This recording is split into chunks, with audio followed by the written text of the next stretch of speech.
عید الاضحیٰ کے دن بھی روحانی خوشی بھی ہوتی ہے اور جسمانی کیا، دھڑا دھڑ گوشت پیلو تسلی کے ساتھ. کیا خیال ہے؟ اتنا گوشت پورے سال کھانے کو نہیں ملتا. اتنا گوشت بکرے کا بھی ہے، دمبے کا بھی ہے، ٹھیک ہے، اور اونٹ کا بھی ہے، اور پھر چانپے بھی ہیں، پائے بھی ہیں. یعنی ایسا نہیں ہوتا کہ پائے آپ کو نہ ملیں، بھائی بہت ہیں پائے پائے پائے. سیریاں بھی ہیں، اور کٹاکٹ چاؤ، وہ نہیں، وہ مکرو ہے ہمارے یہاں. کٹاکٹ جو گردے یہ پھیپڑے کا ہوتا ہے، کلیجی بھی ہے. اتنا وافر مقدار میں گوشت، کلو منہا، اللہ فرماتے ہیں رج کے کھاؤ، وَأَطْعِمُ الْبَائِسَ الْفَقِيرَ، اور غریبوں کو بھی رج کے کھلاؤ. تو گوشت دبا کے تسلی کے ساتھ اتنا تازہ اور اتنا لذیذ، قربانی کے گوشت کی لذت ہی الگ ہے. اتنا گوشت پورے سال، اور گوشت سید الطعام ہے، تمام کھانوں کا کیا ہے، بادشاہ ہے.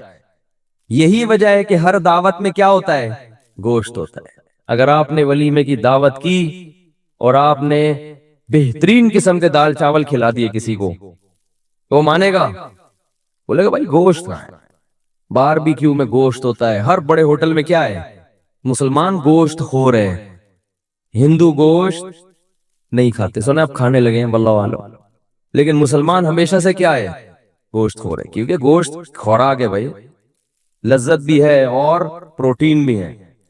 تو یہ ہمیں تازہ وافر مقدار میں کھانے کو ملتا ہے ہر قسم کا. اور روحانی فائدہ، ایک فائدہ کیا کہ ہم کھلاتے بھی بہت ہیں. عام دنوں میں اتنا کھلا نہیں سکتے، جیب بسا اوقات اجازت نہیں دیتی. اتنا کھلاتے ہیں، 1/3 صدقہ کر دیا، رشتہ داروں کو بانٹ دیا، دعوتیں کر لیں. تو اللہ کو کھلانے والا بھی کیا ہے، پسند ہے. اور یہاں جو ایک مادی فائدہ یہ بھی رہ گیا کہ عام دنوں میں جب آپ کھائیں گے تو کھانے پہ ثواب نہیں ملتا، ثواب روزے پہ ملتا ہے. لیکن بقرعید کا گوشت کھانا کیا ہے، ثواب ہے. اسی وجہ سے بقرعید میں روزہ رکھنا حرام ہے، کیونکہ اللہ تمہاری دعوت کر رہا ہے اور تم اللہ کی دعوت کو ٹھکرا رہے ہو. تو اس سے زیادہ نفیس کھانا، عزت والا کھانا ہو سکتا ہے کہ اللہ اس جانور کو کس کی طرف منسوب کر رہے ہیں، میرا یہ، اور میں تمہیں کھلا رہا ہوں. کھلاتا تو پورے سال اللہ ہے، لیکن اس کی نسبت اللہ نے کس کی طرف کی، اپنی طرف کی. میرا جانور ہے، میرے نام پہ قربان کیا تو مجھے دے دیا، مجھے گفٹ کر دیا ہے. اب میں تمہیں اجازت دیتا ہوں کہ میری اس چیز میں سے تم بھی کھاؤ. آپ کہے میرا روزہ ہے، غضب آئے گا اللہ تعالیٰ کو. تو وہ کھانا بھی معمولی کھانا نہیں ہے. وہ کون کھلا رہا ہے، اللہ کی طرف نسبت ہے، اللہ کی ضیافت، اللہ نے میزبانی کی ہے مسلمانوں کی. تو اس کا کیا مزہ ہے بھائی، اس کو تو پھر کباب بنا بنا کے ٹھوسو. اور دوسرا روحانی فائدہ، یہ تو جسمانی فائدے ہو گئے. دوسرا روحانی فائدہ کیا، صدقات و خیرات. اور ایک بہت سب سے بڑا فائدہ کیا کہ ابراہیم علیہ السلام کی یاد ہم نے تازہ کر دی. ان کی سنت کو زندہ کرنے کے لیے ہم نے جانور کیا کیا ہے، قربان کیا. لہذا ہر ایک بال پر اللہ ہمیں نیکی دے رہا ہے.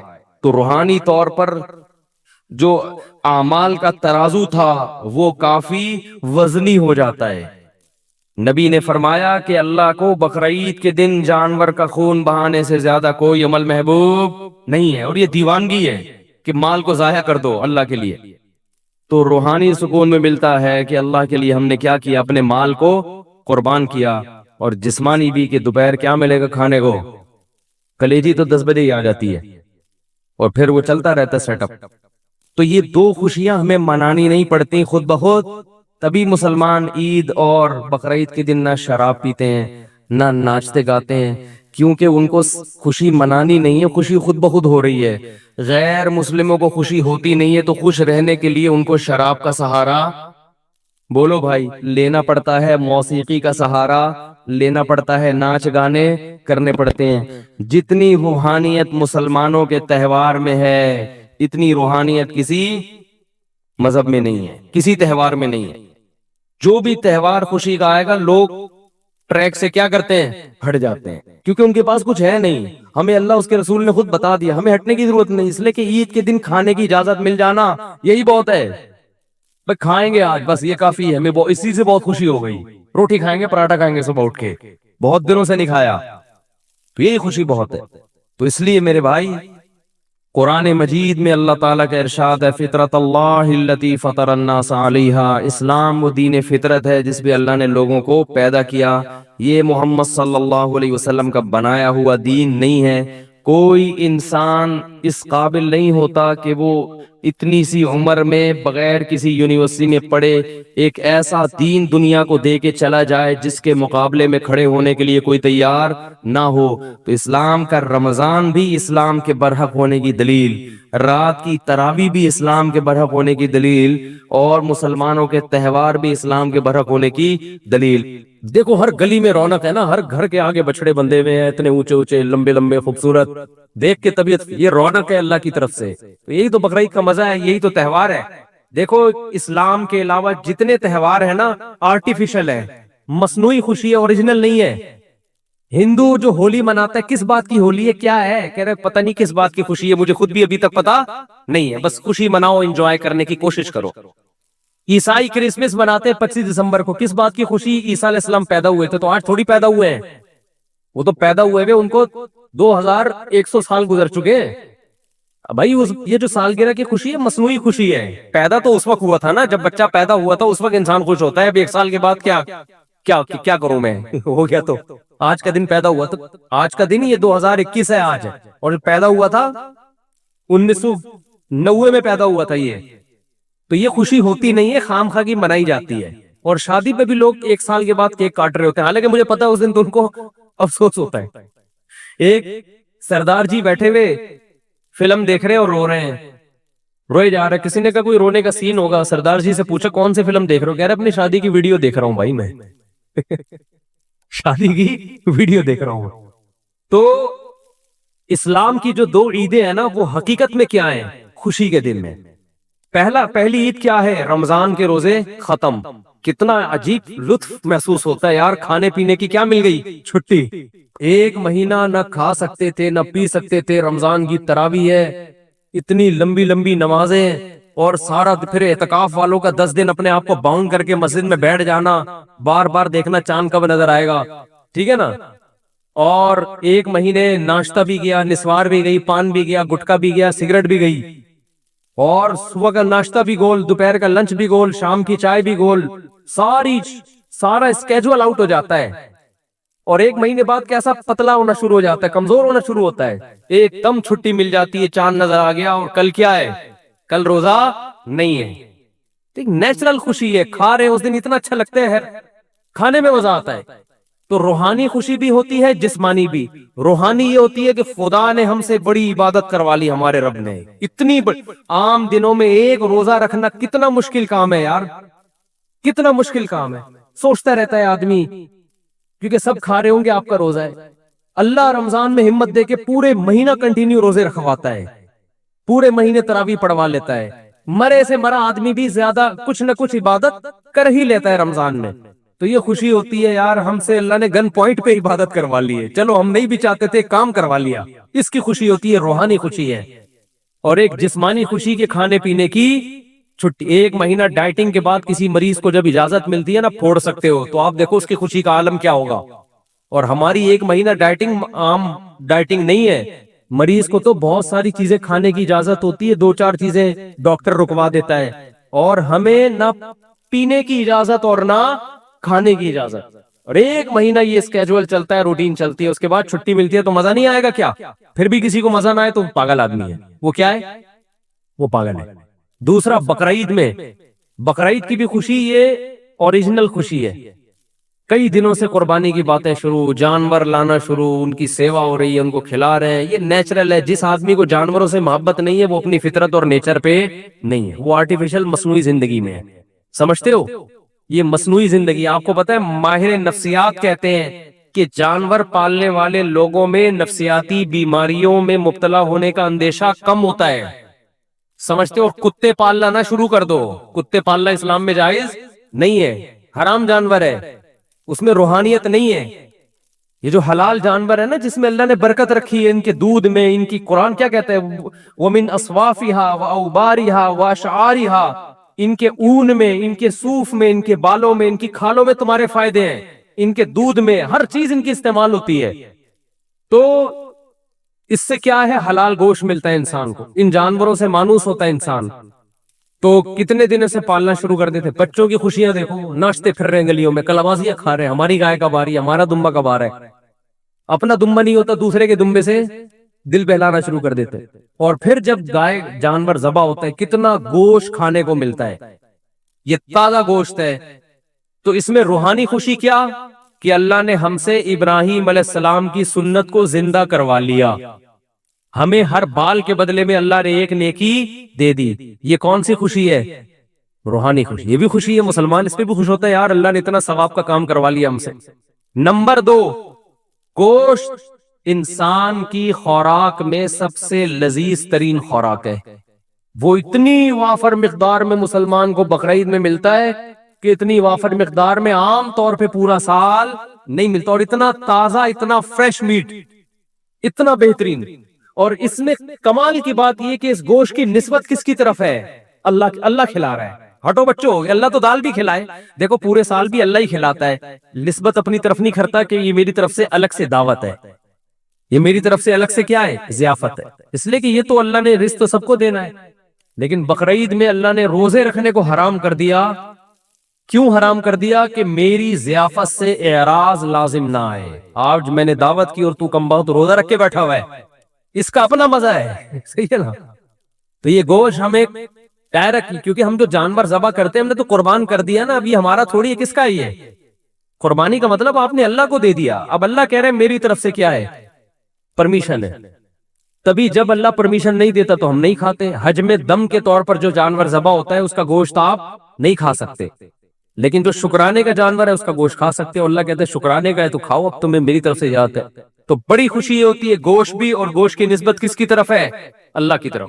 تو یہ مسلمانوں کے جو تہوار ہے نا, یہ سچی مچی کی خوشیاں ہیں. اور کمال کی بات, جو بھٹو بچوں قسم کی بات ہے, دنیا میں جتنے مذہب کے تہوار ہوتے ہیں سب میں بے حیائی کا عنصر کوٹ کوٹ کے بھرا ہوا ہوتا ہے. شرابیں چلتی ہیں, زنا ہوتے ہیں. مسلمانوں کے تہوار میں نہ شراب ہے اور نہ بولو زنا, بلکہ عبادت سے شروع ہوتے ہیں. عید صبح شروع ہوتی ہے, کس سے؟ نماز سے. نماز سے شروع ہوتی ہے. پھر ایک سنت کو زندہ کیا جاتا ہے حضرت ابراہیم کی. تو سنت میں بے حیائی تو نہیں ہوگی نا, وہ تو دعائیں پڑھ کے ہوگی. قربانی کے ذبح کے وقت دعائیں پڑھی جاتی ہیں, الحمدللہ عیاشی نہیں کی جاتی. تو مذہب بھی ہے, لطف بھی ہے, روحانیت بھی ہے, اور کیا چاہیے بھیا. تو اس لیے نبی صلی اللہ علیہ وسلم نے فرمایا اب ہمیں کوئی عید منانے کی ضرورت نہیں, اللہ نے ہمیں خود سے 2 عیدیں دے دی ہے. تو اب ہم کوئی اور تہوار نہیں منا سکتے. اللہ نے ہمیں, ہر قوم کی ایک عید ہوتی ہے, ہماری کتنی ہے؟ 2, اور دونوں ہٹو بچوں ہیں. اگر 3 افراد 2 حصہ لیں اور ایک حصہ بچ جائے تو کیا وہ ایک حصہ باقی 3 افراد مل کر لے سکتے ہیں یا باہر سے کسی کو دیں؟ یہ بہت اہم مسئلہ ہے.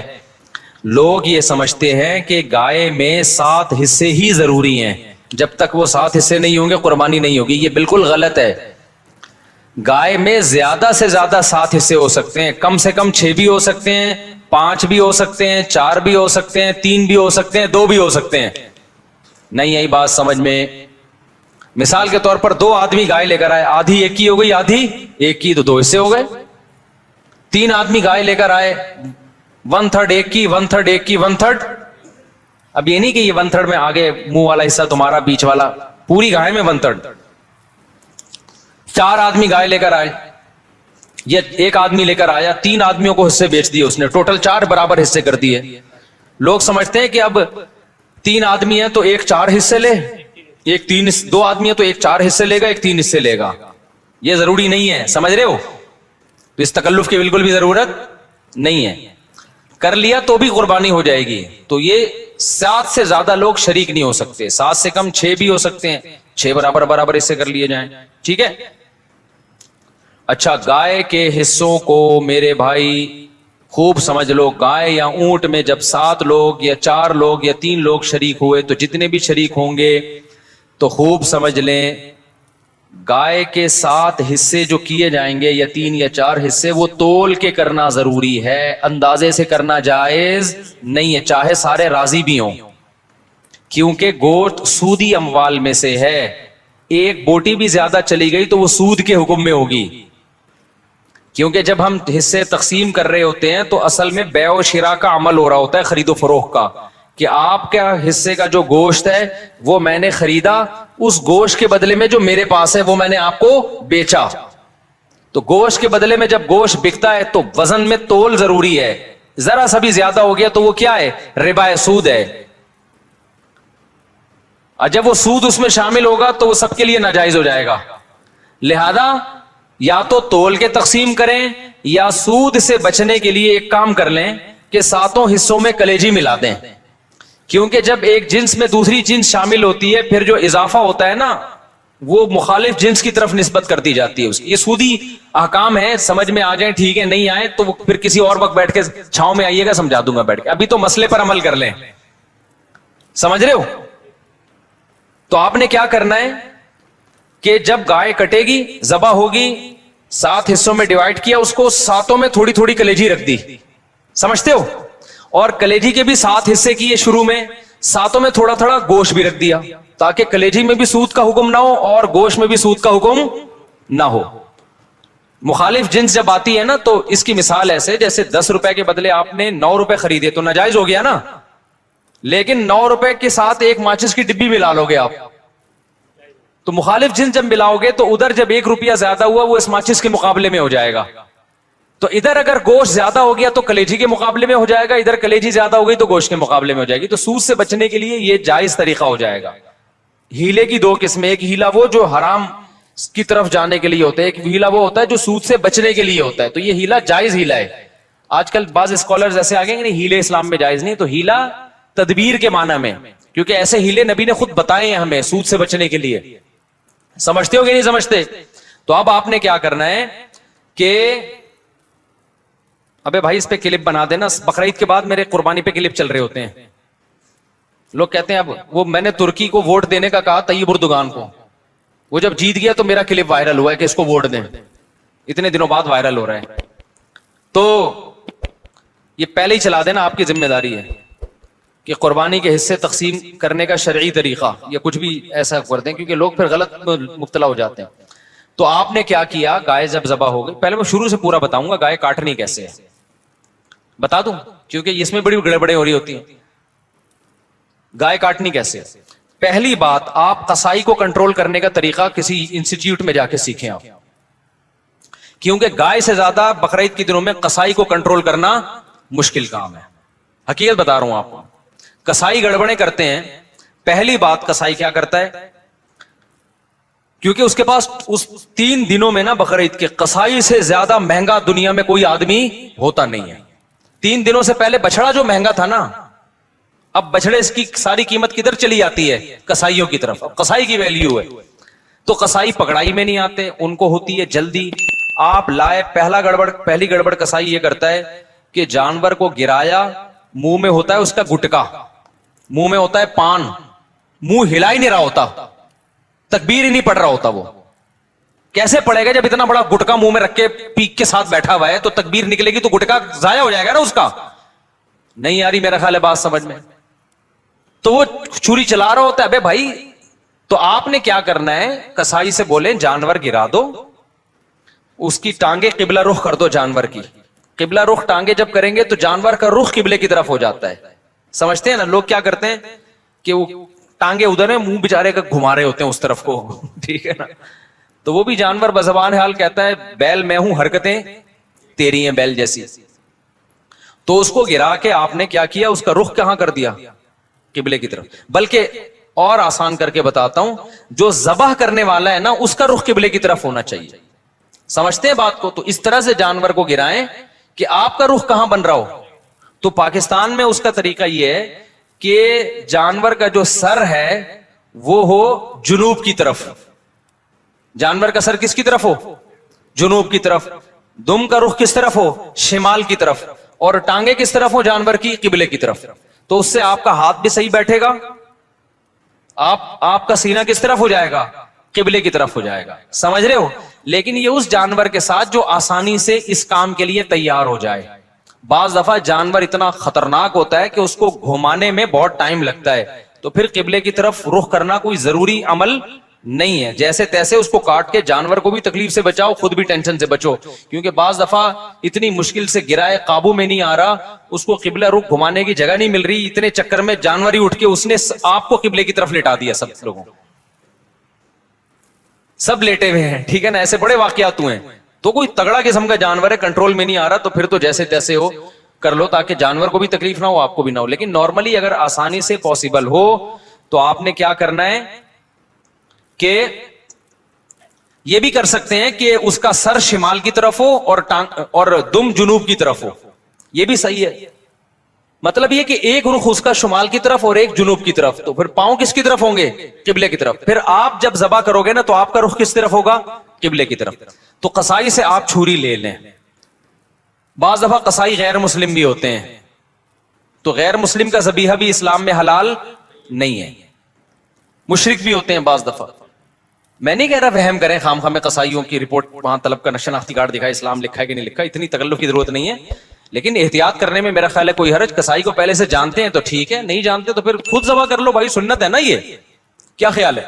ہمارے نبی نے تو خود جانور ذبح کیا ہے, بیگم سے بھی ذبح کروا سکتے ہیں.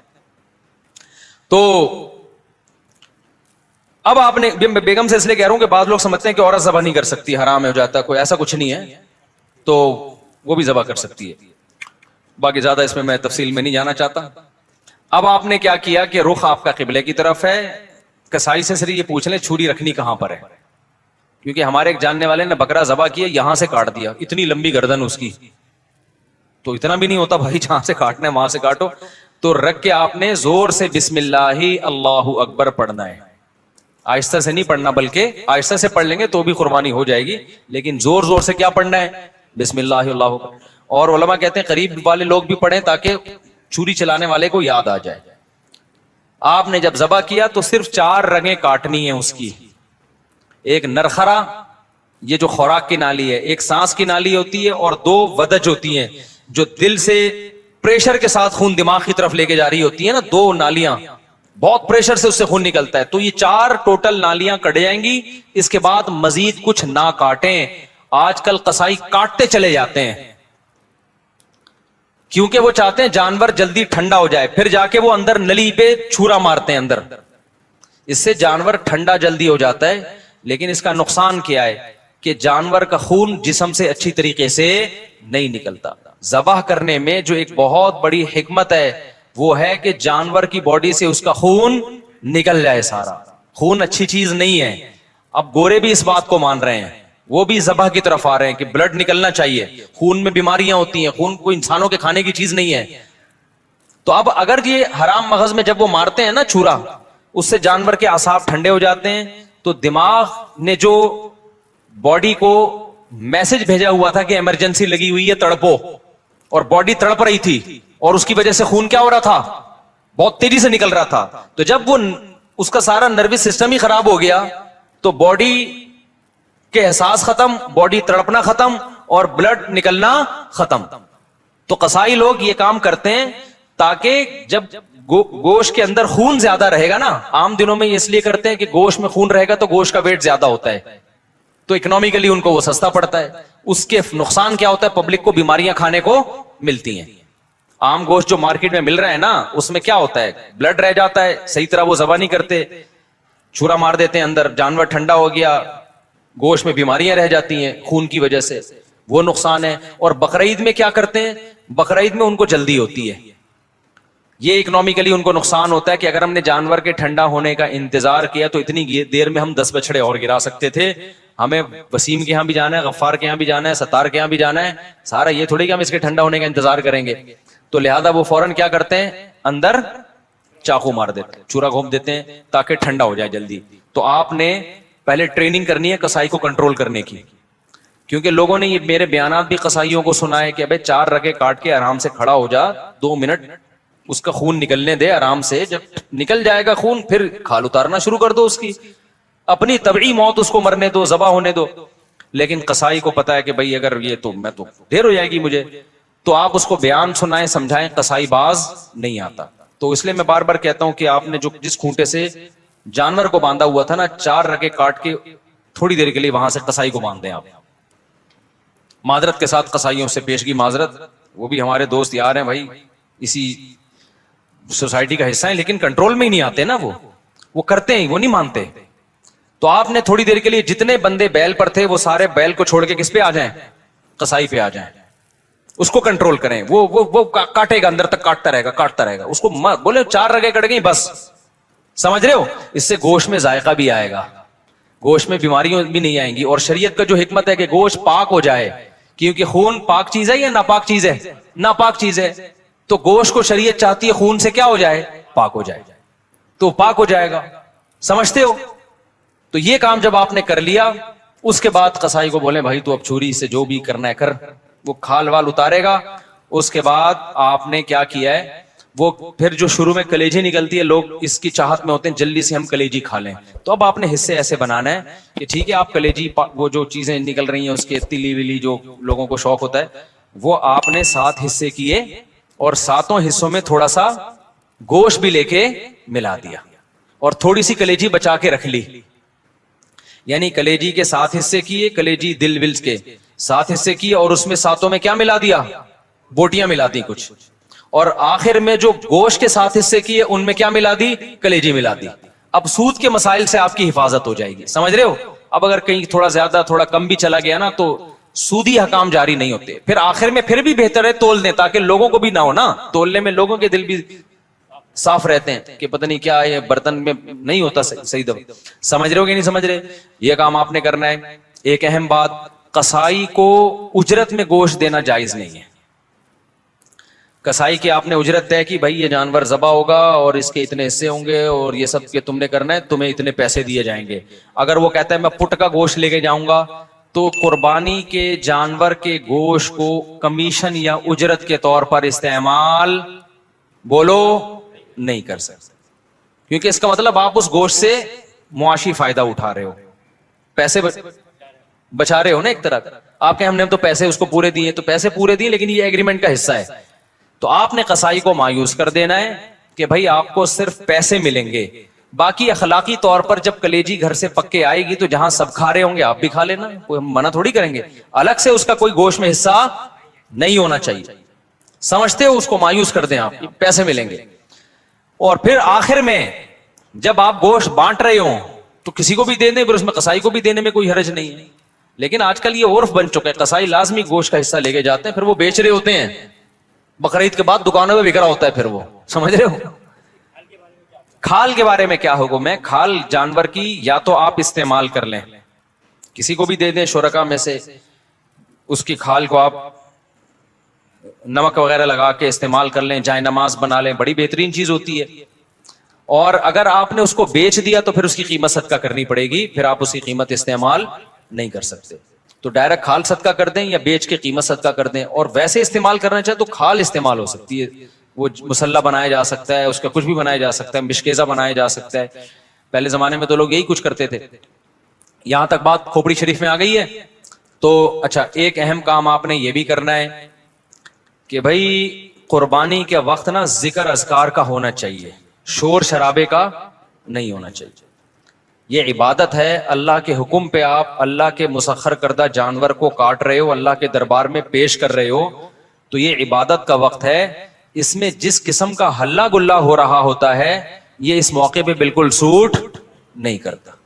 گوشت کھاتے ہوئے آپ ہلا گلا کر لیں, شام کو تکے بن رہے ہیں تھوڑا سی مذاق کر لیں, لیکن جب جانور ذبح ہو رہا ہے نا تو اس وقت یہ ہنسی مذاق کا ٹائم نہیں ہے. اس وقت کس چیز کا ٹائم ہے؟ اللہ کے ذکر کا. دعا پڑھے, انی وجہت وجہی للذی فطر السماوات والارض حنیفا وما انا من المشرکین.